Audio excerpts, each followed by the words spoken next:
বিখ্যাত এই ইসলামিক সঙ্গীতের রচয়িতা আবু বকর সিদ্দিক বহু শিল্পীর জীবন আলোকিত করলেও নিজে আজও নিঃস্ব ও অবহেলিত। জরাজীর্ণ টিনের ঘরে কোন রকমে কাটছে তার জীবন।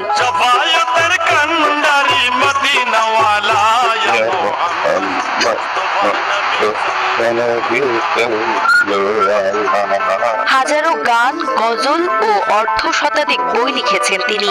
এখনো তার ঘরে স্তূপ হয়ে পড়ে আছে শতাধিক অপ্রকাশিত পাণ্ডুলিপি। অর্থের অভাবে প্রকাশের সুযোগ পায়নি সেগুলো। বিটিভি তালিকাভুক্ত গীতিকার হয়েও স্বীকৃতি, সুরক্ষা ও ন্যায্য মূল্যায়ন কোনোটাই পাননি খুনি এই মানুষটি।